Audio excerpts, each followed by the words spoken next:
ಶಾಗ್ಯ ಅರಣ್ಯದಲ್ಲಿ ಶೂಟೌಟ್ ಕೇಸ್ಗೆ ಸಂಬಂಧಪಟ್ಟಂತೆ ಮ್ಯಾಜಿಸ್ಟ್ರೇಟ್ ತನಿಖೆಗೆ ವಹಿಸಿತ್ತು ಸರ್ಕಾರ. ಮ್ಯಾಜಿಸ್ಟ್ರೇಟ್ ತನಿಖೆಯನ್ನ ಮಾಡಿ ರಿಪೋರ್ಟ್ ಅನ್ನ ರೆಡಿ ಮಾಡಿದ್ದಾರೆ. ಇಂದು ಸರ್ಕಾರಕ್ಕೆ ಮ್ಯಾಜಿಸ್ಟ್ರೇಟ್ ವರದಿಯನ್ನ ಸಲ್ಲಿಕೆ ಮಾಡಲಾಗಿದೆ. ವರದಿಯನ್ನ ಸಲ್ಲಿಸಲಿರುವಂತದ್ದು ಚಾಮರಾಜನಗರದ ಡಿಸಿ ದಿನೇಶ್ ಕುಮಾರ್ ಮೀನಾ ಅವರ ನೇತೃತ್ವದಲ್ಲಿ ಮ್ಯಾಜಿಸ್ಟ್ರೇಟ್ ತನಿಖೆಗೆ ಆದೇಶವನ್ನ ಮಾಡಲಾಗಿತ್ತು. 7 ದಿನಗಳ ಕಾಲಾವಕಾಶ ಕೊಡಲಾಗಿತ್ತು. ಆಲ್ರೆಡಿ 10 ದಿನಕ್ಕೂ ಹೆಚ್ಚು ದಿನ ಆಗಿದೆ. ವರದಿ ರೆಡಿಯಾಗಿದೆ, ಇವತ್ತು ಸಲ್ಲಿಕೆ ಮಾಡಲಾಗ್ತಾ ಇದೆ. ಯಾರಿಗೆಲ್ಲ ಸಲ್ಲಿಕೆ ಮಾಡ್ತಾರೆ ಅಂದ್ರೆ ಅರಣ್ಯ ಸಚಿವರಾಗಿರುವಂತ ರಾಮಲಿಂಗಾರೆಡ್ಡಿ, ಸರ್ಕಾರದ ಮುಖ್ಯ ಕಾರ್ಯದರ್ಶಿಗೆ ವರದಿಯನ್ನ ಕೊಡಲಾಗುತ್ತೆ. ಮ್ಯಾಜಿಸ್ಟ್ರೇಟ್ ವರದಿಯ ಪ್ರಮುಖ ಅಂಶ ನ್ಯೂಸ್ 18ಗೆ ಲಭ್ಯವಾಗಿದೆ. ಗುಂಡು ಹಾರಿಸುವಾಗ ಎಸ್ಒಪಿಯನ್ನ ಉಲ್ಲಂಘಿಸಿದ್ರ ಅರಣ್ಯ ಸಿಬ್ಬಂದಿ ಅನ್ನುವಂತ ಪ್ರಶ್ನೆ ಎದ್ದಿದೆ. ಮೇಲಧಿಕಾರಿಗಳ ಅನುಮತಿ ಇಲ್ಲದೆ ಗುಂಡು ಹಾರಿಸಿದ್ರ? ತನಿಖಾಧಿಕಾರಿಗೆ ಐ ವಿಟ್ನೆಸ್ ಮಹಿಮಾ ದಾಸ್ ಹೇಳಿದ್ದಾದ್ರೂ ಏನು? ಬೇಟೆಗಾರರ ಮೇಲೆ ಹತ್ತಿರದಿಂದ ಗುಂಡನ್ನ ಹಾರಿಸಿದ್ರ ಅನ್ನುವಂಥ ಪ್ರಶ್ನೆಗೂ ಕೂಡ ಮ್ಯಾಜಿಸ್ಟ್ರೇಟ್ ತನಿಖೆಯಲ್ಲಿ ಉಲ್ಲೇಖವನ್ನ ಮಾಡಲಾಗಿದೆ. ಸಾಕಷ್ಟು ಆಂಗಲ್ನಲ್ಲಿ ತನಿಖೆಯನ್ನ ಮಾಡಲಾಗಿದೆ. ಐ ವಿಟ್ನೆಸ್ ಮಹಿಮಾ ದಾಸ್ನ ಹೇಳಿಕೆಯನ್ನ ದಾಖಲು ಮಾಡಿಕೊಳ್ಳಲಾಗಿದೆ. ಅರಣ್ಯ ಸಿಬ್ಬಂದಿಯ ಹೇಳಿಕೆಯನ್ನ ದಾಖಲು ಮಾಡಿಕೊಳ್ಳಲಾಗಿದೆ.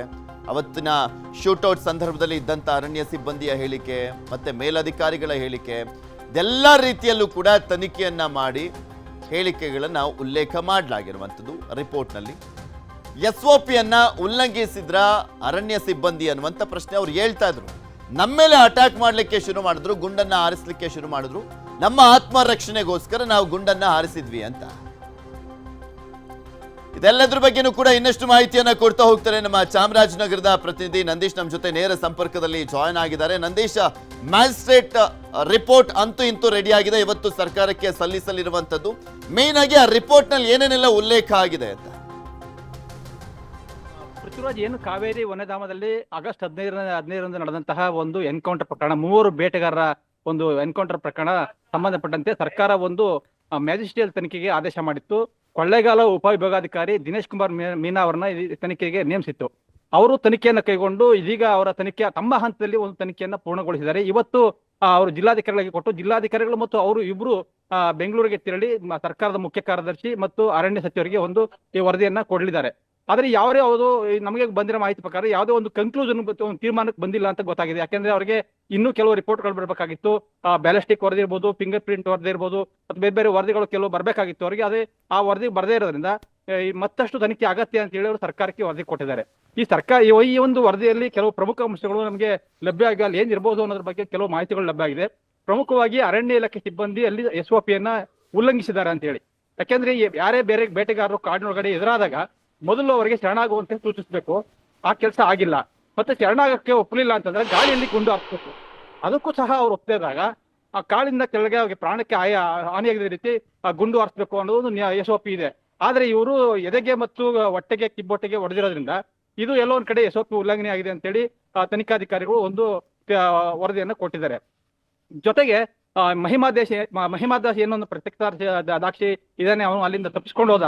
ಅವನು ಸಹ ಒಂದು ಹೇಳಿಕೆಗಳನ್ನು ಕೊಟ್ಟಿದ್ದಾನೆ. ನಮ್ಮ ಮೇಲೆ 7 ಸುತ್ತು ಗುಂಡು ಹಾರಿಸಲಾಯ್ತು, ಏನು ಮೃತಪಟ್ಟರು ಅವ್ರ ಮೇಲೆ 4 ಸುತ್ತು, ನನ್ನ ಮೇಲೆ 3 ಸುತ್ತು ಆಯ್ತು, ನಾನು ತಪ್ಪಿಸ್ಕೊಂಡು ಹೋದೆ ಅಂತ. ಆದ್ರೆ ಅರಣ್ಯ ಅಧಿಕಾರಿಗಳು 3 ಸುತ್ತು ಗುಂಡು ಹಾರಿಸಲಾಯ್ತು ಅಂತ ಅವ್ರು ಹೇಳ್ತಿದ್ದಾರೆ. ಆದ್ರೆ ಒಂದು ಮರಣೋತ್ತರ ಪರೀಕ್ಷೆಯಲ್ಲಿ 4 ಗುಂಡುಗಳು ಬಿದ್ದಿರೋ ಬಗ್ಗೆ, ಅಂತೋಣಿ ಮತ್ತು ಕುಮಾರ್ಗೆ 2 ಗುಂಡು, ಮತ್ತೆ ಇನ್ನೊಬ್ಬ ಪೀಟರ್ ಅವನಿಗೆ 5 ಗುಂಡು, ಒಟ್ಟು 5 ಗುಂಡು ಬಿದ್ದಿರೋ ಬಗ್ಗೆ ಮರಣೋತ್ತರ ಪರೀಕ್ಷೆ. ಇದು ಎಲ್ಲ ವ್ಯತಿರಿಕ್ತ ಹೇಳಿಕೆಗಳು ಮತ್ತೆ ವ್ಯತಿರಿಕ್ತ ಇದು ಬರ್ತಾ ಇರೋದ್ರಿಂದ ಇದು ಹೆಚ್ಚಿನ ತನಿಖೆ ಅಗತ್ಯ ಇದೆ ಅಂತ ಹೇಳಿ. ನಂದೇಶ್, ಈಗ ಎಸ್ಒಪಿ ಪಾಲನೆ ಆಗಿಲ್ಲ ಅಂತ ಹೇಳ್ತಾ ಇದಾರೆ, ಓಕೆ. ಆದ್ರೆ ಅವತ್ತಿನ ಅರಣ್ಯ ಸಿಬ್ಬಂದಿಗಳು ಹೇಳ್ತಾ ಇರುವಂತದ್ದು ನಮ್ಮ ಮೇಲೆ ಗುಂಡನ್ನ ಹಾರಿಸ್ಲಿಕ್ಕೆ ಮುಂದಾದ್ರು, ಸೊ ಹೀಗಾಗಿ ನಾವು ಕೂಡ ಗುಂಡು ಹಾರಿಸಿದ್ವಿ ಅಂತ. ಮತ್ತೆ ಅಲ್ಲಿ ಬಂದಿದ್ದಂಥವ್ರು ಏನು ಅಮಾಯಕರ, ಅವ್ರ ಕುಟುಂಬದವ್ರು ಹೇಳ್ತಾ ಇದ್ರು ಅಮಾಯಕರು, ರೈತರು ಎತ್ತಾಕೊಂಡೋಗೆಲ್ಲ ಶೂಟ್ ಔಟ್ ಮಾಡಿದ್ರು ಅಂತ. ಇವ್ರನ್ನೇನು ಎತ್ತಾಕೊಂಡೋಗ ಶೂಟ್ ಮಾಡಿದ್ದಾರೆ? ನಾಡ ಬಂದೂಕೆಲ್ಲ ಏನಕ್ಕೆ ತಂದಿದ್ರಂತೆ? ಅಂದ್ರೆ ಇವರು ಕಳ್ಳ ಬೇಟೆಗಾರರು ಅನ್ನುವಂಥದ್ದು ಏನಾದ್ರು ಉಲ್ಲೇಖ ಆಗಿದೆಯಾ, ಹೇಗೆ? ಖಂಡಿತ ಅದು ಬೇಟೆಗಾರರು ಅನ್ನೋದು ಯಾವುದೇ ಕಾರಣಕ್ಕೂ ಅಲ್ಲೇ ಹೇಳಿದೆ. ಅವರು ಬೇಟೆಗಾರರೇ ಹೌದು. ಯಾಕೆಂದ್ರೆ ಸ್ಥಳದಲ್ಲಿ ಜಿಂಕೆ ಮಾಂಸ ಅಥವಾ ಬೇರೆ ಪ್ರಾಣಿ ಮಾಂಸ ಸಿಕ್ಕಿದೆ, ಜೊತೆಗೆ 2 ನಾಡ ಬಂದೂಕು ಸಿಕ್ಕಿದೆ. ಇವರು ಆತ್ಮರಕ್ಷಣೆಗೆ ಗುಂಡು ಹಾರಿಸ್ತೀವಿ ಅಂತ ಅರಣ್ಯ ಸಿಬ್ಬಂದಿ ಏನ್ ಹೇಳ್ತಾರೆ, ಅವರು ಗುಂಡು ಹಾರಿಸಿದ್ರು, ಎದುರಿಂದ ದಾಳಿ ಮಾಡಿದ್ರು ಅಂತ. ಅದಕ್ಕೆ ಸಂಬಂಧಪಟ್ಟಂಗೆ ಯಾವುದೇ ರೀತಿಯ ಕುರುಹುಗಳಲ್ಲಿ ಸಿಕ್ಕಿಲ್ಲ. ಯಾಕೆಂದ್ರೆ ಅಲ್ಲಿ ಖಾಲಿ ಕಾಟ್ರೇಜ್ಗಳಾಗಲಿ ಅದು ಸಿಗ್ಬೇಕಾಯ್ತು. ಮಹಿಮಾ ದಾಸ್ ಹೇಳೋದಂದ್ರೆ ನಮಗೆ ಯಾವುದೇ ಗುಂಡು ಹಾರಿಸಿಲ್ಲ, ಬಂದು ತಕ್ಷಣ ಅವರು ನಮಗೆ ಬ್ಯಾಟ್ರಿಯನ್ನು ನೀಡಿದ್ರು. ಬ್ಯಾಟ್ರಿ ಹಿಡಿದ ತಕ್ಷಣ ನಾವು 3 ಜನ 4 ಜನ ಕೂತಿದ್ದು ಕಾಣಿಸು, ಪಟ ಪಟ ಪಟ ಅಂತ ಹೇಳಿ 3 ಜನಕ್ಕೂ ಗುಂಡು ಹಾರಿಸು, ನಾನು ತಪ್ಪಿಸ್ಕೊಂಡು ಹೋಗಿದೆ ಅಂತ ಹೇಳ್ತಾ ಇದ್ದೇನೆ. ಹಾಗಾಗಿ ಅವರು ಬೇಟೆಗಾರರೇ ಹೌದು ಅನ್ನೋದ್ರ ಬಗ್ಗೆ ಒಂದು ಖಚಿತ ಮಾಹಿತಿ ವರದಿಯಲ್ಲಿದೆ. ಅವರು ಅಮಾಯಕ ರೈತರಲ್ಲ, ಅವ್ರ ರೈತರು ಇದ್ರೂ ಸಹ ಹೋಗಿದ್ದು ಬೇಟೆಗೆ. ಯಾಕಂದ್ರೆ ಸ್ಥಳದಲ್ಲಿ ಪ್ರಾಣಿ ಮಾಂಸ ಸಿಕ್ಕಿದೆ ಮತ್ತು 2 ನಾಡಬಂದು ಸಿಕ್ಕಿದೆ. ಆದ್ರೆ ಇಲ್ಲಿ SOP ಯನ್ನ ಉಲ್ಲಂಘನೆ ಮಾಡಿರೋದು ಪ್ರಮುಖ. ಇದು ಜೊತೆಗೆ ಅಲ್ಲಿ ಏನು ಗುಂಡಾರ್ಸಾಗಿ ಇಬ್ರು ಸತ್ರು ತಕ್ಷಣ ಅವರು ಆ ಒಂದು ಸಿಬ್ಬಂದಿ ಏನಿದ್ದಾರೆ ಅವರು ಸಮೀಪದ ಪೊಲೀಸ್ ಠಾಣೆಗೆ ಮಾಹಿತಿಯನ್ನು ಕೊಡ್ಬೇಕಾಯ್ತು. ಆ ಕೆಲಸ ಆಗಿಲ್ಲ, ಅದು ಮಾರನೆ ಕೊಟ್ಟಿದ್ದಾರೆ. ಮಾರನೆ ಕೊಟ್ಟು ಈ ಒಂದು ಪ್ರೊಸೀಜರ್ ಉಲ್ಲಂಘನೆ ಆಗಿದೆ ಅಂತೆ. ಜೊತೆಗೆ ಏನಾಗಿದೆ ಅಂತಂದ್ರೆ ಅಲ್ಲಿ ಏನಾಗಿದೆ ಅದನ್ನ ಪೊಲೀಸರನ್ನ ಕರ್ಕೊಂಡೋಗಿ ಹಾಜರು ಮಾಡಬೇಕಾಗಿತ್ತು, ಅದನ್ನು ಸಹ ಮಾಡಿಲ್ಲ. ಇರೋ ಒಂದ್ ಕಡೆ ಏನು ಮುಚ್ಚಾಕೋ ಪ್ರಯತ್ನ ಮಾಡ್ತಿದ್ದಾರೆ ಅಂತ ಒಂದು ಅನುಮಾನ ಎಲ್ಲರೂ ಬಂದೇ ಬರುತ್ತೆ. ಆದ್ರೆ ಆ ರೀತಿ ಮುಚ್ಚಾಕುವ ಪ್ರಯತ್ನ ನಡೆದಿಲ್ಲ.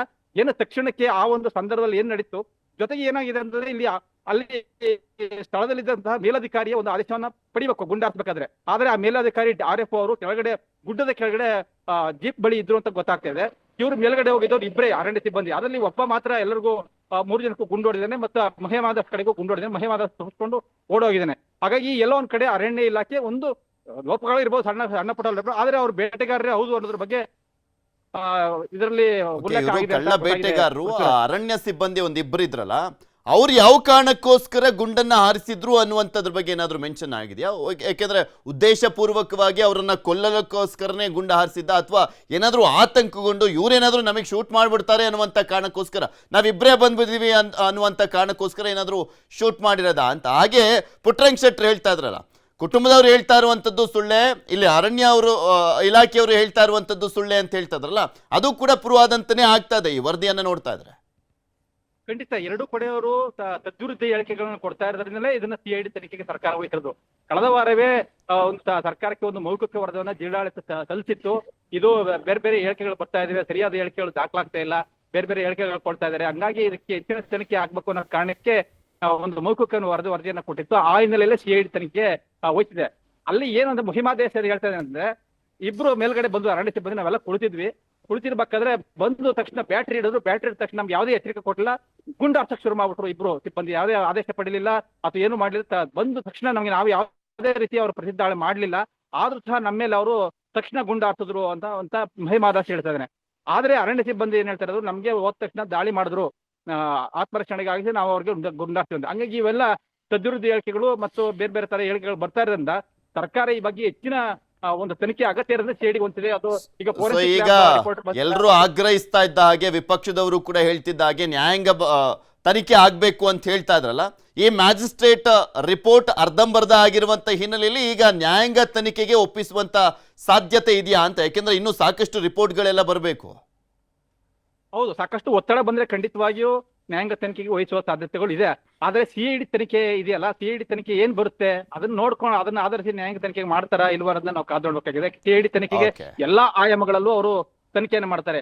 ಯಾಕೆ ಹೋಗಿದ್ರು ಇವರು, ಬೇಟೆಗಾರರ, ರೈತರ, ಅಥವಾ ಯಾವ ರೀತಿ ಅಲ್ಲಿ ಕ್ರೀಮ್ ಆಫ್ ಸೀನ್ ಏನಿದೆ ಅದನ್ನ ಸೋಕೋ ಟೀಮ್ ಕರ್ಕೊಂಡೋಗಿ ಅದನ್ನ ಮರುಸೃಷ್ಟಿ ಮಾಡಿ, ಮಹಿಮಾದಾಸ್ ಏನ್ ಹೇಳಿದ್ರೆ ಪ್ರತ್ಯಕ್ಷದರ್ಶಿ ಅವನನ್ನು ಕರ್ಕೊಂಡೋಗಿ ಅಲ್ಲಿ ಟೀಮ್ ಆಫ್ ಕೈನ್ ಸೃಷ್ಟಿ ಮಾಡಿ ಆ ಒಂದು ಸಂಪೂರ್ಣ ತನಿಖೆಯನ್ನ ಮಾಡ್ತಾರೆ. ಹಾಗಾಗಿ CID ತನಿಖೆಗೆ ಗ್ರಾಮಸ್ಥರು ಹೋಗ್ತಾರ ಅಥವಾ ಕುಟುಂಬಸ್ಥರು ಹೋಗ್ತಾರ ಅದನ್ನ ನೋಡ್ಬೇಕಾಗಿದೆ. ಈಗ ನ್ಯಾಯಾಂಗ ತನಿಖೆಗೆ ವಹಿಸಬೇಕು. ಯಾಕಂದ್ರೆ ನಮ್ಮ CID ತನಿಖೆ ಸರ್ಕಾರದ ಪರನೇ ಬರುತ್ತೆ, ಮತ್ತೆ ಮ್ಯಾಜಿಸ್ಟ್ರೇಟ್ ತನಿಖೆಯೂ ಸಹ ಸರ್ಕಾರದ ಪರನೇ ಬರುತ್ತೆ ಅಂತ ಅವ್ರ ಗ್ರಾಮಸ್ಥರ ಆರೋಪ ಮತ್ತು ಕುಟುಂಬಸ್ಥರ ಆರೋಪ. ಹಾಗಾಗಿ ನ್ಯಾಯಾಂಗ ತನಿಖೆ ಆಗ್ಬೇಕು ಅಂತ ಅವರು ಒಂದು ಹೋರಾಟ ನಿನ್ನೆ ಅನೂರ್ ಬಂದು ಸಹ ಕರೆ ಕೊಟ್ಟು ಬೃಹತ್ ಪ್ರತಿಭಟನೆಯನ್ನು ಮಾಡಿದ್ರು. ಹಾಗಾಗಿ ಸರ್ಕಾರ CID ತನಿಖೆ ಇನ್ನೂ CID ತನಿಖೆ ಆರಂಭ ಆಗಿಲ್ಲ. ಎಲ್ಲ ಕೇಸ್ ಫೈಲ್ಗಳು ಸಹ CIDಗೆ ಒಪ್ಪಿಸಲಾಗಿದೆ. ಏನು ಹನೂರು, ರಾಮಾಪುರ ಮತ್ತು ಕೊಳ್ಳೇಗಾಲ ತಾಲೂಕಿನ ಕೊಳ್ಳೇಗಾಲ ಪೊಲೀಸ್ ಠಾಣೆಗಳಲ್ಲಿ ಒಂದು ದಾಖಲಾಗಿತ್ತು.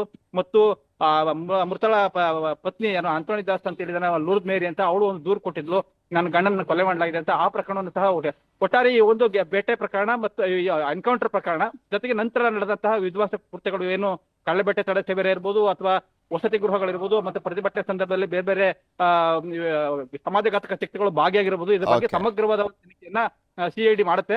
ಆ ನಂತರ ಸರ್ಕಾರ ಏನ್ ಮಾಡುತ್ತೆ ಅನ್ನೋದನ್ನ ನಾವು ಕಾದು ನೋಡ್ಬೇಕಾಗಿದೆ ಪೃಥ್ವಿರಾಜ್.